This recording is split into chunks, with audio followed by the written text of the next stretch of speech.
కేంద్ర ప్రభుత్వం ప్రవేశపెట్టిన మోటార్ వాహనాల చట్టం సవరణను నిరసిస్తూ ఆయిల్ ట్యాంకర్ల డ్రైవర్లు చేపట్టిన ధర్నాను విరమించారు. దీంతో పెట్రోల్ డీజిల్ లోడ్లతో డిపోల నుంచి ట్యాంకర్లు బంకులకు చేరుకుంటున్నాయి. అయితే హైదరాబాద్లోని చాలా ప్రాంతాల్లోని బంకుల వద్ద రద్దీ కొనసాగుతోంది.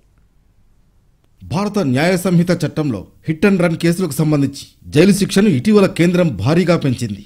దీనికి నిరసనగా ఆయిల్ ట్యాంకర్ల ఓనర్లు డ్రైవర్లు ధర్నాకు దిగారు. ఈ ప్రభావంతో హైదరాబాద్లోని పెట్రోల్ బంకులకు ఇంధన సరఫరా నిలిచిపోయింది. అలర్ట్ అయిన వాహనదారులు పెట్రోల్ బంకుల ముందు క్యూ కట్టారు.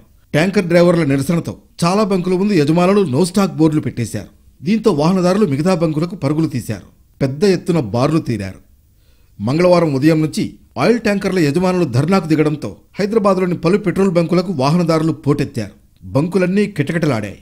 క్యూలైన్లు రోడ్డుపైకి రావడంతో పలుచోట్ల ట్రాఫిక్ సమస్య ఏర్పడింది. జేసీబీలు, ట్రాక్టర్లు, వ్యవసాయ యంత్రాలు, పెద్ద వాహనాల వారు ఇంధనం కోసం పెద్ద పెద్ద క్యాన్లతో బంకుల వద్దకు తరలివచ్చారు.